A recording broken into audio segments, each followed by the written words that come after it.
Hi అండి. నేను short videos ఎక్కువగా తీయడం వల్ల అన్ని వంటలు ఒకే షాట్‌లో చూపించడానికి వీలు కావట్లేదు. అవేమైనా స్పెషల్ వంటలా చూపించడానికి అని మీరనుకుంటే పొరపాటే అండి. మనం కష్టపడి చేసుకున్న వంటలు మన వరకైతే స్పెషల్‌గానే ఉంటాయి. వేరే వాళ్ళు మనం చేసేదానికి కొంచెం డిఫరెంట్‌గా ఒకటికి రెండేసి చేస్తారంతే.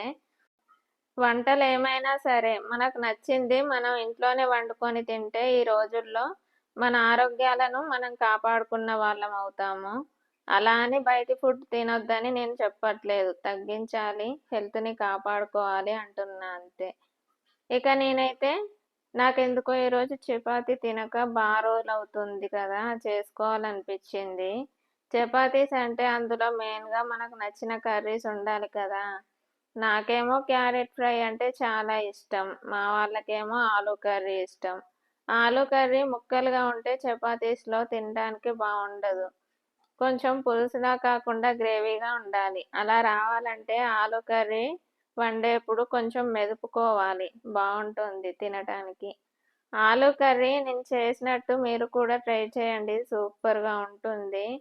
ఇక క్యారెట్ ఫ్రై అంటే మార్నింగ్ షార్ట్‌లో పెట్టాను చూడండి బావుంటుంది. ఆలూని ఉడకబెట్టుకొని చిన్న చిన్నగా కట్ చేసి పెట్టుకోవాలి. అందులోకి మీరు తినే కారానికి తగ్గట్టు పచ్చిమిర్చి, ఉల్లిగడ్డలు కట్ చేసి పెట్టుకోవాలి. ఒకవైపు నేను కర్రీస్ ప్రిపేర్ చేస్తూనే రొట్టెలు చేయడానికి కూడా పిండి కలిపి కాసేపు పక్కన పెట్టుకున్నాను. రైస్ కూడా పెట్టేసుకున్నాను. పొయ్యి మీద గంజి పెట్టుకొని ఆయిల్ పోసి పోపు దినుసులు, ఎల్లిపాయలు, కరివేపాకు వేసి పచ్చిమిర్చి వేసుకొని అవి వేగాక ఉల్లిపాయ ముక్కలు వేసుకొని అందులో కొంచెం పసుపు, గల్లుప్పు వేసి కట్ చేసిన ఆలు వేసి కొంచెం నీళ్లు పోసుకోవాలి.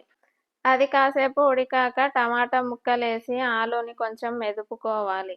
తర్వాత కాసేపు ఉడకనిచ్చి దించేసుకోవడమే. అంతే చపాతీస్ అయితే ఎంత స్మూత్‌గా వచ్చాయో.